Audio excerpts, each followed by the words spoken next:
Hello there, I am Rafael Cardoso, your English teacher. How are you today? You're fine? Olá, eu sou Rafael Cardoso, teu professor de língua inglesa. E aí, como é que você tá? Tá tudo bem? Como é que andam os estudos?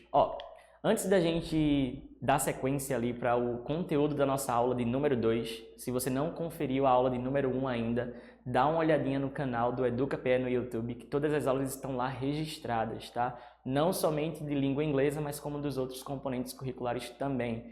É de grande valia para a tua preparação para o Enem e o SSA.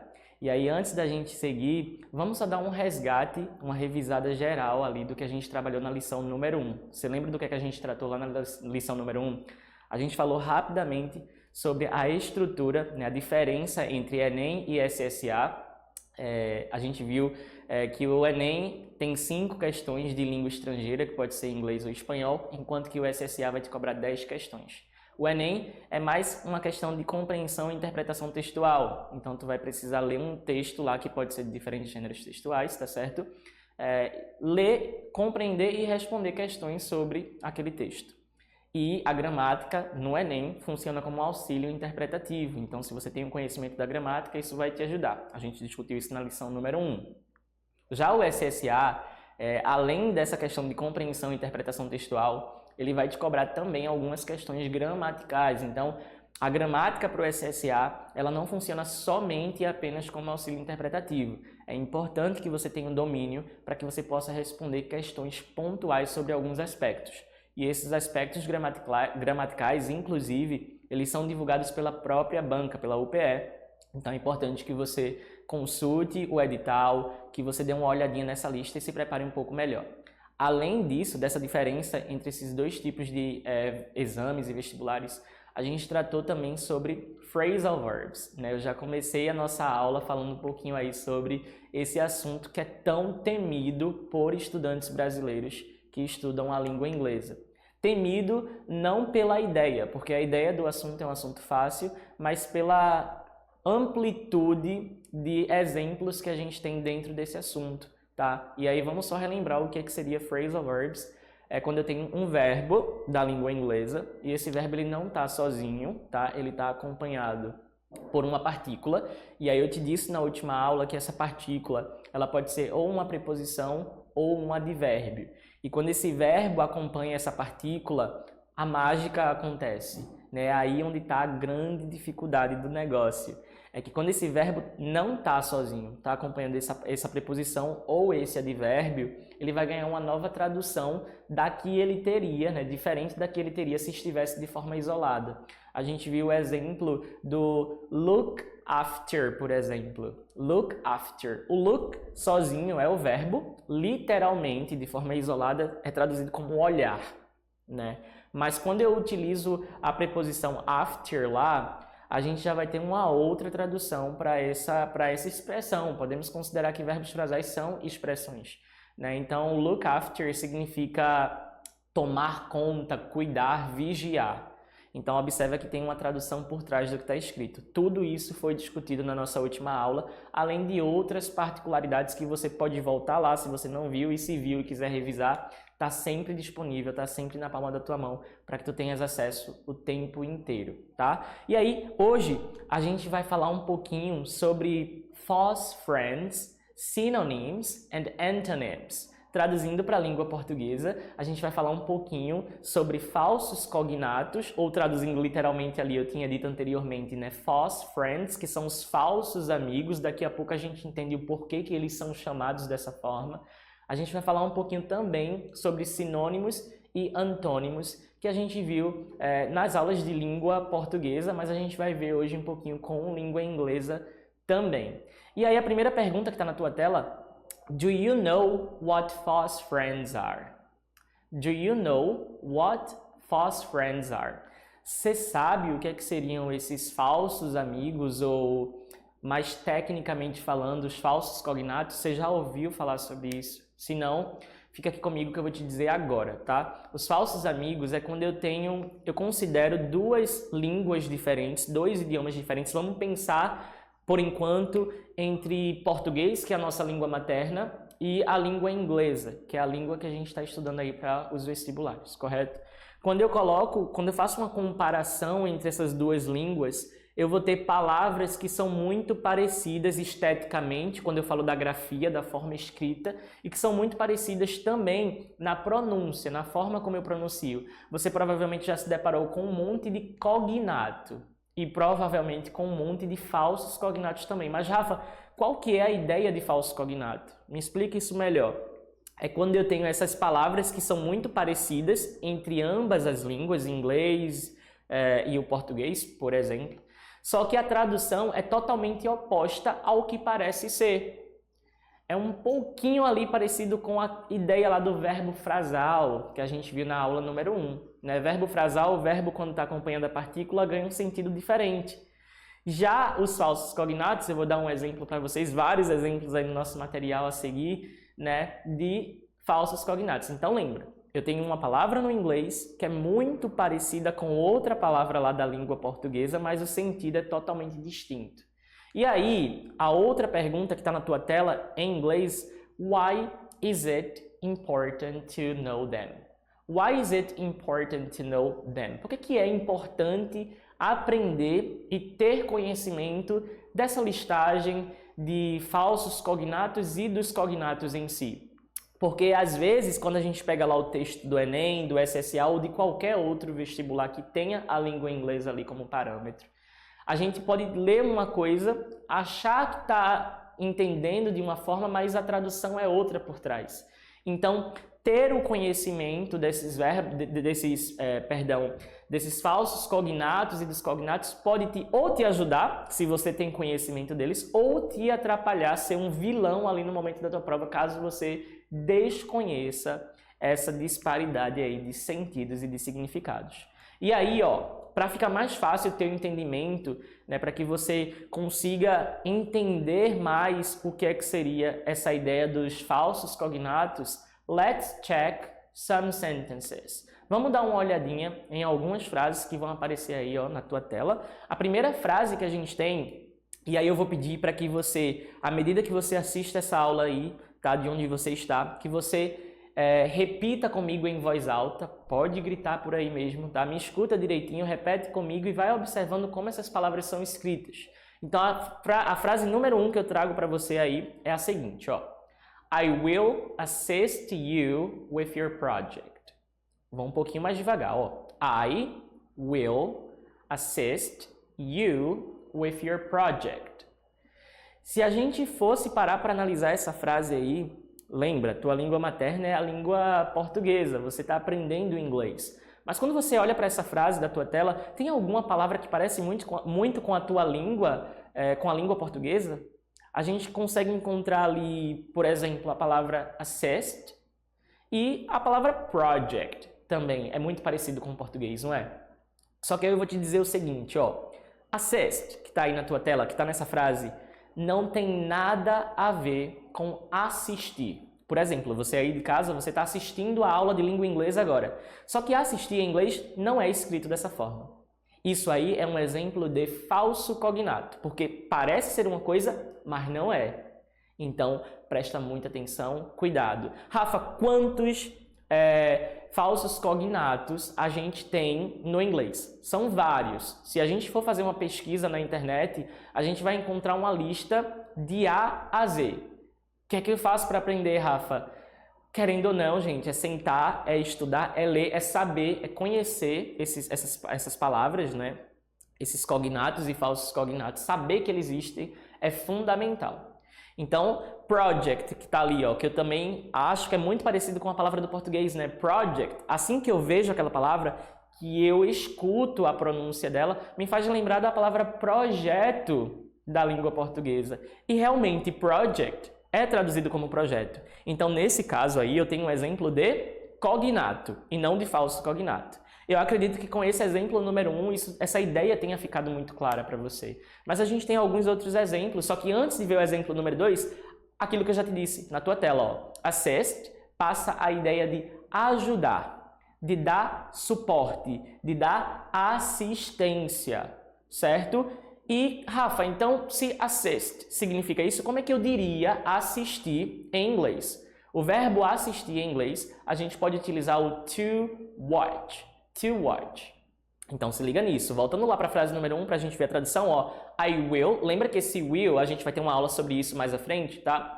Esse will passa uma ideia de futuro. Então se ele aparece na tua frase em inglês, significa dizer que aquela ação ali, ela ainda vai acontecer. Olha como é importante ter esse conhecimento gramatical. Você já tem uma noção daquilo que você está lendo, se já aconteceu, se vai acontecer, se está acontecendo, se é presente. Então, a gramática lá no Enem, tá? Ela vai funcionar dessa forma aí, com esse auxílio interpretativo para você. I will, eu vou, assist you, eu vou te auxiliar, eu vou te ajudar, eu vou te dar um suporte with your project, com o teu projeto. Essa é a tradução aí para nossa frase número 1. Avançando, vamos dar uma olhadinha na frase número 2. Na frase número 2 eu tenho lá, ó, I borrowed a book from the library. I borrowed a book from the library. Gente, olhando para essa frase, considerando a tua língua materna agora, o português mais uma vez, tá? Qual palavra aí é muito parecida com uma na língua portuguesa? Para mim, e eu acredito que para você também, a palavra library, né, te lembra uma palavra da língua portuguesa. Que palavra seria essa, hein?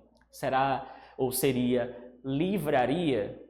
Para quem não manja muito do inglês ainda, para quem está no comecinho, provavelmente vai acreditar que library é livraria. Mas a gente já sabe que a gente está trabalhando hoje falsos cognatos.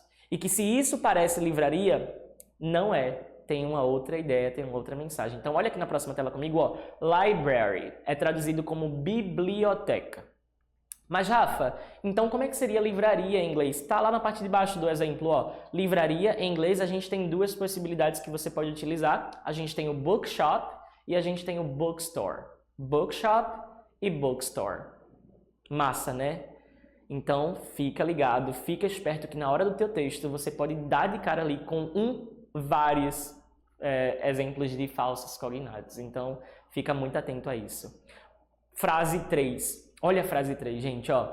The fabric, lembra de ir repetindo comigo, tá? The fabric is made of cotton. The fabric is made of cotton. Qual palavra aí te lembra muito a língua portuguesa? Fabric. Né? Quando eu falo fabric e quando você olha essa palavra que está escrita aí na tua tela, você lembra de quê? Eu lembro de fábrica. Você também? Só que aí você que está assistindo a aula aqui do Prepara Enem SSA, você já está ligado. Rafa, se isso é fabric, parece com fábrica, e a gente está trabalhando falso cognato, então isso não é fábrica. Isso vai ter uma outra tradução, porque você já pegou a ideia desse assunto, não já? Então, ó, a ideia é que fabric passa a ideia de tecido. Tecido da tua camisa, do teu short. E como é que seria fábrica então, Rafa? Fábrica em inglês a gente chama de factory. Factory. Vamos dar uma olhadinha lá na frase 3, a tradução, ó. The fabric is made of cotton. Ou seja, o tecido, ele é feito, ele é confeccionado com cotton, que é o que a gente chama de algodão na língua portuguesa. Voltando lá para a frase 2, porque eu não vi a tradução com vocês, mas só para enfatizar, I borrowed a book from the library. Passa essa ideia de que eu peguei um livro emprestado da biblioteca. Né? E a função da biblioteca é justamente essa. Eu vou lá, eu não vou comprar o livro, eu vou pegar um livro emprestado, vou fazer a leitura desse livro e depois vou devolver. Ao contrário da livraria, que em inglês é como, você lembra? Bookshop ou bookstore, isso mesmo. A livraria a gente vai para comprar o livro. Então essa é a diferença para quem ficou se perguntando, né, Rafa, qual que seria essa diferença entre biblioteca e livraria, né? Avançando, vamos dar uma olhadinha aqui na quarta frase. Children often ou often, a gente pode pronunciar essa palavra aí dessas duas formas, tá? A mais comum é often. Vou repetir, vou recomeçar. Children often pretend to be superheroes. Children often pretend to be superheroes. Olha, se a gente for analisar aí, tem duas palavras, né, que se parecem muito com o português. A gente tem o pretend e a gente tem superheroes também, ora, bem parecido, né? O pretend é um exemplo de falso cognato, enquanto que os superheroes a gente pode considerar como exemplo de cognato, tá? Então, o pretend não tem nada a ver com pretender, tem a ver com fingir, fazer de conta alguma coisa, tá? E os superheroes a gente traduz como super-heróis, bem parecido e realmente bate a pronúncia a pronúncia também é parecida, né? Mas a tradução. Então, olha lá na tua tela, só para a gente confirmar o que eu acabei de falar. Pretend passa a ideia de fingir, fazer de conta, enquanto que pretender, quando eu jogo lá para o inglês, a gente vai ter o to intend, ok? Tradução dessa frase aí, ó, children, crianças, plural, tá? As crianças frequentemente, elas fingem ou elas fazem de conta que são super-heróis, ok? E aí, a última frase, só para a gente contextualizar e enfatizar e consolidar essa ideia dos falsos cognatos e dos cognatos, a gente tem lá, ó, She published her first novel last year. Repete comigo. Você está repetindo? She published her first novel last year. Ou seja, ela fez a publicação da primeira novela, será? Novel? O que seria novel? O que você acha? Você acha que é novela? Eu já vou te dizer, isso aí é um falso cognato. Então, se é um falso cognato, não tem nada a ver com novela, tá? Novel é o que a gente chama de romance, tá? O gênero textual lá, né? Então, ela publicou o seu primeiro romance last year, advérbio de tempo, no ano passado. Então, observa lá, ó. Novel igual a romance. E novela, Rafa, como é que eu digo novela em inglês? Soap opera. Soap opera, ok? E aí, indo para os próximos e últimos tópicos da nossa aulinha de hoje, do you remember what synonyms and antonyms are? Você se lembra aí a tradução, não tradução, mas a ideia em si, né, do que são synonyms e antonyms? Vocês lembram das aulinhas de português fundamental, até das próprias aulas de inglês também? Vamos lá, ó. Synonyms. Synonyms é quando eu tenho palavras diferentes, mas que exercem ali dentro de determinada frase ideias iguais, ideias semelhantes. Poxa, Rafa, tu complicou minha vida agora porque tu não falou nem português, nem inglês, tu falasse grego que eu não entendi nada. Olha aqui, ó. Let's check some examples. Vamos dar uma olhadinha nos exemplos para que isso fique mais claro, essa ideia fique mais clara para você. Eu tenho dois pares aí, duas frases, tá? Dois exemplos. E nesses exemplos, observa que eu tenho uma palavra que está ali destacada em negrito, né, que são justamente os sinônimos que eu utilizei para esses pares de frase.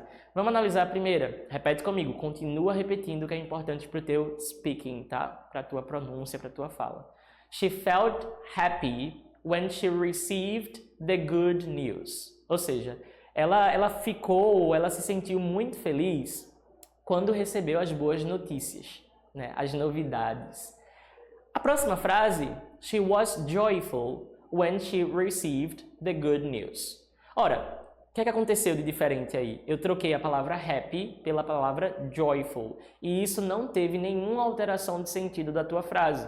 Ambas as frases permanecem intactas com o mesmo sentido de felicidade. Então ela estava feliz, ela ficou feliz. Então, ora, são duas palavras diferentes, mas que desempenham dentro da tua oração a mesma tradução, a mesma ideia. Isso é exemplo de sinônimo. A gente tem alguns outros aqui para você. Continua repetindo. They bought a big house in the countryside. E a segunda frase, they bought a large house in the countryside. A frase é a mesma, só mudei a palavra que está ali destacada em negrito. Na primeira a gente tem big, na segunda a gente tem large, são sinônimos, mesma ideia, que significa o quê? Grande. Ou seja, eles compraram uma casa grande lá no countryside. Countryside é o que a gente considera como o interior, certo? Próximo. He is a very smart student. No segundo exemplo, he is a very intelligent student. Ou seja, a troca aí foi somente entre smart e intelligent, ambos desempenhando a mesma função, são sinônimos, tá? E, por curiosidade, intelligent, aí é um exemplo do que a gente trabalhou no começo da nossa aula, o primeiro assunto. Não é um exemplo de falso cognato, é de cognato, porque intelligent, quando eu traduzo para a língua portuguesa, é traduzido como inteligente de qualquer forma, tá? Então, esse caso aí é cognato, tá? Avançando, a gente tem lá, ó, the cheetah is a fast animal. E o segundo exemplo, the cheetah is a quick animal. Então, eu só fiz a substituição de fast por quick, ambos com a mesma ideia, que é o sentido de rapidez, rápido. É um animal rápido, certo? Sinônimos. Can you help me with this project? Segundo exemplo, can you assist me with this project? Observa, help e assist. Foi o exemplo que a gente falou lá de falso cognato. Lembra que assist não tem nada a ver com assistir, mas que tem a ver com ajuda, com suporte, com assistência. Então é basicamente isso. A mesma palavra, que é o help, desempenha a mesma função do assist. São sinônimos. E por último, finalizando o nosso encontro, a gente tem lá antonyms. O que são antonyms? São as ideias opostas. Enquanto nos sinônimos, nos synonyms, a gente tem lá duas palavras diferentes que desempenham a mesma ideia na frase, os antonyms são palavras diferentes com sentidos opostos. É quando eu falo de, por exemplo, frio e quente, bonito e feio. Aí eu tenho exemplos de antonyms. E é muito importante que você tenha conhecimento disso, até para o teu repertório lexical, para a tua questão do vocabulário, para que você chegue numa prova, para que você pegue seu texto e tenha uma noção mais clara de todos esses pontos que a gente está trabalhando. Desde a nossa lição 1, que são os phrasal verbs, né, os verbos frasais, dos cognatos, falsos cognatos, e também dos sinônimos e antônimos, tá? Então, let's check some examples. Vamos dar uma olhadinha nos exemplos aqui. O primeiro, the soup is too hot to eat. Segundo exemplo, the ice cream is too cold to enjoy. Então, a sopa está muito quente, hot, para ser comida, né? Enquanto que o ice cream is too cold to enjoy. Ou seja, esse sorvete está muito frio, muito gelado. Hot e cold, antônimos, né? Ideias opostas, ok? Próximos exemplos, the room is very light during the day. Ou the room is very dark at night. Então, observa aí as ideias opostas, né? Light, claro, enquanto que o dark passa essa ideia de escuro, tá? No próximo, a gente tem lá happy e sad, bem tranquilo. Acredito que todo mundo conhece a palavra happy, todo mundo conhece a palavra sad, mas se você não conhece, eu tô aqui para te ajudar. Happy é feliz, enquanto que sad vai ser a ideia oposta, que é o triste, ok? He comes from a rich family. Rich, dinheiro, rica, família rica. Enquanto que o poor families passa a ideia de famílias pobres, ok? The store is open until 9 p.m. Ou seja, a loja está aberta até às 9 horas da noite. Enquanto que on Sundays, aos domingos, ela fecha, is closed. Então, as ideias, mais uma vez aí, se opondo, tá? Open, aberto, enquanto que o closed vai ser o fechado. Então, eu vou ficando por aqui hoje, mas lembra que a gente tem esse encontro marcado aqui, tá? No Prepara Enem SSA, a gente vai ter algumas aulas para te preparar, repito e reforço da importância de vocês acompanharem. Não é somente língua inglesa, a gente vai ter os outros componentes curriculares também. A tua presença aqui é fundamental e eu tenho certeza que se você ficar com a gente, a tua aprovação ela é certa. I hope to see you next class. Eu espero encontrá-lo na próxima aula. Tchau, tchau. Bye, bye.